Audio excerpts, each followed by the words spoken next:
Far East. Meanwhile, the distance is even twice the distance they come here. If, for example, cargo is moving from New York to Ghana, it crosses just the Atlantic Ocean, okay, and it is in Ghana. That same movement of cargo, that same cargo will go, if it is going to the Far East, it will move around the Atlantic Ocean, go around Cape of Good Hope, cross the Indian Ocean before it gets there. A distance that is about twice that of Ghana, and yet the container going there will cost less than the one coming to Ghana. It's because when they come here, they only carry back empties. They don't get cargoes to fill the containers. Okay. So for that reason, they are virtually, it's just like sometimes, when you pick some of these roving taxis, okay, he'll charge you for the in and out voyage. Because he'll tell you, when I go there, as for that place, you go there, you not get passengers. So you have to pay for his in and out. Okay? And that is why Bolt and other things have displaced them. Okay. So when there's an imbalance in the transport, then the special price arrangements have to be concluded. So it happens when there's too much tonnage for too little cargo. And also sometimes containers will be accepted at below the cost price, being that the container will be back at the spot where the cargo is available. So if, for example, he's moving cargo from the Far East to Ghana, instead of charging you $4,000, he knows that if he comes back to the same spot in China, he's going to get more cargo. So he will reduce the price a bit, even though, on the face value, the price should have been higher. He'll be prepared to dip the price a bit so that he can come back for the cargo. But the best one they want is, if they bring cargo to Ghana, they should get cargo from Ghana. So they do a lot of canvassing, but because we do not, most of our cargoes leaving Africa, the shores of Africa in general, it's not only Ghana, they are all forest products or unprocessed products. Okay. We are even lucky these days, they are loading cocoa in containers, loose. So now they get some level of movement for the container ships, which means the general cargo ships are also going to suffer, okay, because they wouldn't get the bag cocoa to carry anymore. So that is what. So they would want to reduce the price also. Another reason why they would want to reduce the price is that it is better than transporting empty containers. Because empty containers, you get next to nothing, and then you worry yourself with loading them, and they will charge you handling costs and so on. And that is why, as I said, the loaded containers coming to Africa is always so high, because they think of all this and they build it into the cost. Because if he comes here and he came in with, let's say, 4 TEUs of containers, that is 4,000 pieces of containers, and then he discharges those ones. Those ones had cargo in them, so at least he had his freight. Now he's going to take empties back. These empties have to be transported within the container freight yard, bring it to the ship side, the gantry cranes will load them on. You have to pay along all these operation lines. Meanwhile, you're going to get very little because they are empty. There's nothing in them. So they don't like it. And when they have to come like that, then they up the cost of bringing the cargo to you so that it covers for all those efficiencies. Okay.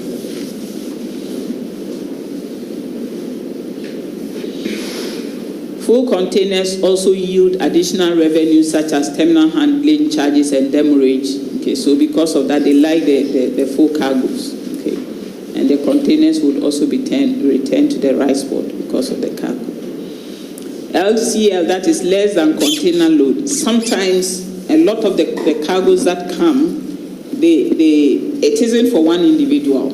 Okay, the person brings his consignment, which cannot even fill one container. So you have to sort of bring so many consignees together to consolidate the cargo. So when it is brought in that way, then they don't charge the full container load. They rather measure the cubic space that you occupy in the container and charge you for that.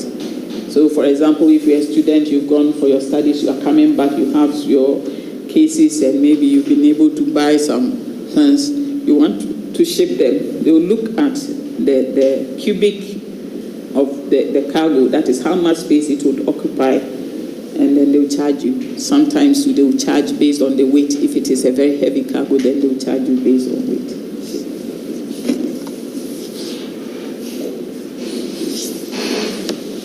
The liner tariff rates for conventional break bulk cargoes are based on either measurement or what they call cubic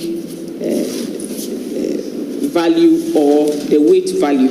So in the liner trade, they used to look basically at how voluminous is the cargo or how weighty is the cargo. If the cargo is heavy, if it is more than, if the space it would occupy is less than 40 cubic feet per 1,000 kilograms, then they will charge you based on weight.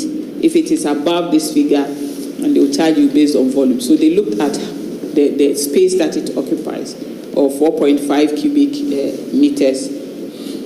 If it occupies more than 4.5 cubic meters, if you are looking at it in meters, then they will charge you based on the volume. But if it is less, it occupies less space, then they will charge you based on weight. Then there's another form of measurement known as the ad valorem rate.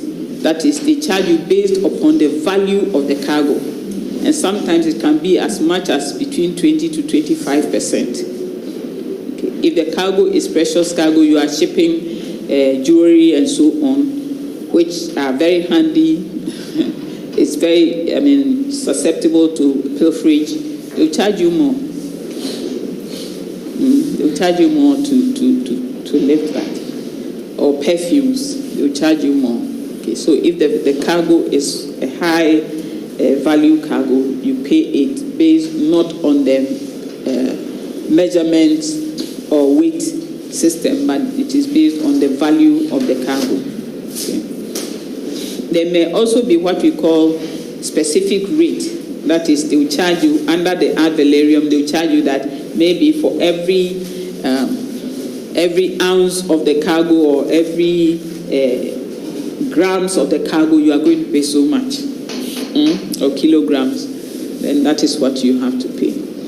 For example, if you go abroad, sometimes if you go to some of these jewelry shops, you see the jewelry and they've labeled it maybe 18, they'll tell you it's 18 karat gold, and they've written maybe 18 pounds.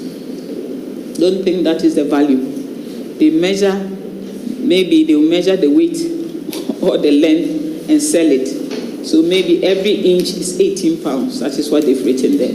So you don't go and take it and go to the cashier and think you can pay for. And they put it on the scale and they will call a price and you say, I'm all right, I'm going. So you have to find out how much they are selling it. So in the same rate with the ad valorem rates, sometimes they can call some special tariffs based upon the weight of the material or the cargo. Then we have the full container load. With the full container load, that is what we call the box rate. The box rate, that is that once it is full, then they charge you a certain figure. And it will be uniform for all those full cargoes. So there will not be any differences. But when it is less than container, then the amount of the amount that will be charged the individual consignees will be different, okay? Because it is based on your cargo specification and not a fixed rate. But if you are able to fill the whole container with all the cargo that is going to make it full, then you would pay the box rate for that shipment. So usually, for example, I keep saying, because it is students that face these challenges. When you go and you are coming down, it will be better to find some of your colleagues who are coming down. You get one container, fill it, and then you pay only the box rate.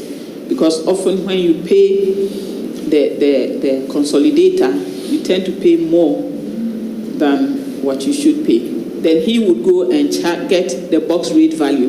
Meanwhile, the rate he has charged you for the spaces you've occupied, when you calculate it, the lump sum of what about 3 or 4 of you pay will be about twice that of the box rate.